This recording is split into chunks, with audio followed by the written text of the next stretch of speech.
la fin du mois vont avoir lieu à Montbrison les 3e biennales artistiques. Lors de ces 3e biennales artistiques, donc Montbrison a le plaisir d'inviter en invité d'honneur la famille Tournaire. Alors je dis la famille Tournaire parce qu'il y a Philippe Tournaire et Mathieu Tournaire. Donc Montbrison TV a voulu connaître un petit peu plus le parcours de Mathieu. Alors Mathieu, qui nous reçoit donc dans le magasin de la joaillerie, merci de nous accueillir. Et Mathieu, j'aimerais déjà qu'on fasse un peu connaissance. Alors Mathieu, vous occupez quel poste au sein de la société? Donc je suis directeur général de la maison Tournaire depuis maintenant 2 ans et je m'occupe,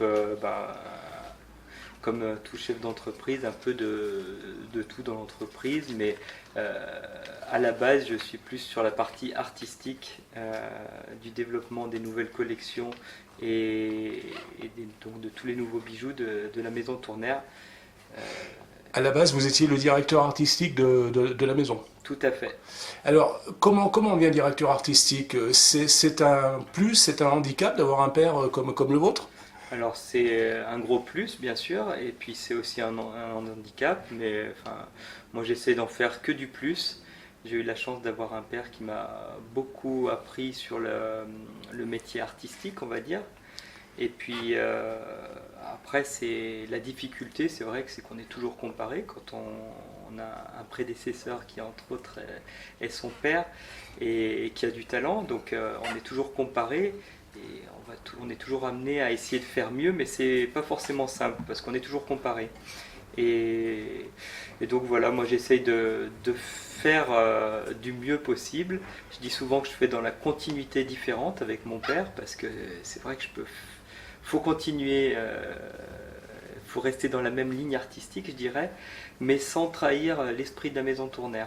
Et c'est toute la difficulté, c'est de naviguer sur ce fil sans tomber du côté où on fera quelque chose trop différent du style Tournaire et sans faire de la copie de ce que faisait mon père. C'est venu naturellement de rentrer dans la société, ou vous avez eu à un moment donné un parcours professionnel qui ne vous prédestinait pas à ça? Alors non, c'était pas du tout naturel, on va dire, dans le sens que j'ai jusqu'à 27 ans, moi j'ai fait des études au préalable pour devenir instituteur. Donc j'ai passé tous les diplômes universitaires, j'ai commencé à travailler dans l'éducation nationale, mais néanmoins j'ai toujours travaillé à l'atelier en parallèle, mais comme passe-temps. Donc c'était, j'aime pas le mot passe-temps, mais c'est le mot qui me vient en tête, c'était pour donner un coup de main à l'atelier, je venais aider à faire les fabrications, les créations. Donc j'ai appris les techniques, et puis au bout d'un certain temps, je me suis dit, en fait, c'était vraiment là où je m'éclatais en parallèle. Donc j'avais mon travail dans l'éducation nationale, et c'est quand je venais à l'atelier où je me disais, mais en fait c'est vraiment ici où je m'éclate. Et je me souviens d'un soir, j'étais en voiture avec mon père et je lui ai demandé, est-ce que ça te dérangerait si je venais travailler avec toi? Et en fait je ne me rendais pas compte à quel point ça pouvait le rendre heureux que je rejoigne l'entreprise. Parce que pour moi, je pensais que, je sais pas à quoi je pensais, mais en tout cas mon père était très content et il m'a dit, bien sûr, ça me ferait plaisir que tu rejoignes l'entreprise. J'ai vu que vous aviez fait des études de gémologie aussi? Oui, tout à fait. Alors ça, c'est venu après, une fois que que j'étais déjà dans l'entreprise. J'ai passé des diplômes pour avoir le diplôme de gémologue. Mais sincèrement, c'est vraiment sur le tas où on apprend le mieux. Plus qu'à l'école, parfois, pour la gémologie. Je prends souvent en exemple mon père qui a de très grandes connaissances en gémologie, alors qu'il n'a jamais passé un diplôme. C'est vraiment l'expérience et à force de voir des pierres qu'on apprend. On va parler un petit peu maintenant de ce qui nous amène, en fait, la sculpture. Alors Mathieu et la sculpture, c'est venu comment? C'est venu assez naturellement. J'ai toujours aimé bricoler, j'ai toujours eu un atelier chez moi, mais pas forcément pour faire des bijoux, hein, pour faire de la sculpture sur le métal, sur le bois. J'ai toujours aimé travailler différentes matières. Et, et puis ça s'est renforcé sur ces 10 dernières années parce que j'ai une très bonne amie qui m'avait dit, c'est toujours intéressant quand on fait un travail minuscule comme sur la bijouterie, de travailler aussi en très grand. Quand on travaille en très grand, quand on fait des grandes sculptures, ça donne de l'inspiration pour le tout petit après. Donc je m'étais exécuté et je m'étais amusé à faire des grandes sculptures dans mon garage. Et puis voilà, ça m'a pris comme une passion. Et puis quand j'ai le temps, j'essaie d'en faire. Alors ces sculptures, elles sont à base de bois, de métal, de... Oui, alors moi je travaille essentiellement le bois et la récupération de pièces en acier, notamment les engrenages que j'aime beaucoup récupérer. D'ailleurs, on va souvent avec mon père dans les différentes casses de la région pour récupérer de vieux objets, de vieux moteurs pour pouvoir faire des sculptures. L'inspiration, elle vous vient de quoi? C'est des rêves, c'est des voyages, c'est quoi? C'est tout, C'est la vie en général? c'est la vie en général, exactement.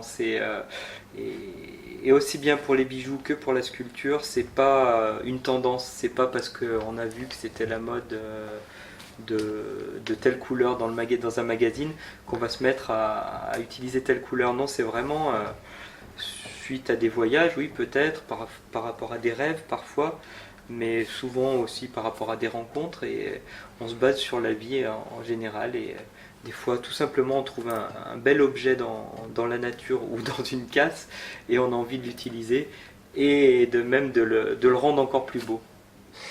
J'ai vu également que vous aviez un attachement particulier pour les cadenas. Oui, alors ça c'était la première collection que j'avais fait en 2013.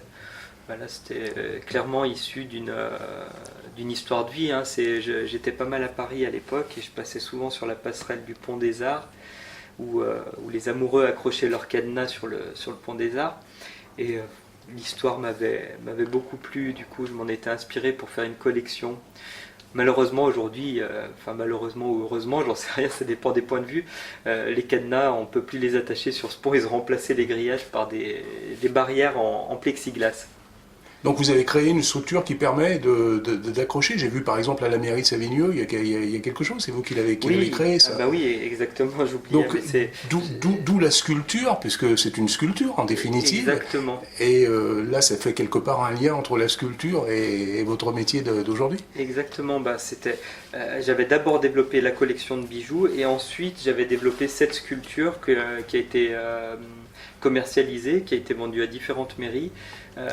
C'est une sorte d'arbre en acier sur lequel on peut accrocher les cadenas. Et donc ça permet de ne pas abîmer les barrières quand les gens viennent accrocher leurs cadenas sur des ponts notamment. Sur un plan plus personnel, Mathieu, vous voyagez beaucoup. Montbrison pour vous, c'est une belle ville? C'est une belle ville, c'est surtout c'est là où je me ressource, c'est là où j'ai ma famille, ma femme, mes enfants, et c'est là où j'ai du plaisir à habiter, quoi. Je ne me verrais pas habiter dans une grande ville, même si je vais très souvent à Paris.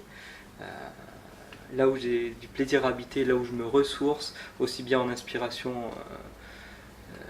que pour les liens familiaux ou avec les copains, c'est vraiment ici mes sources.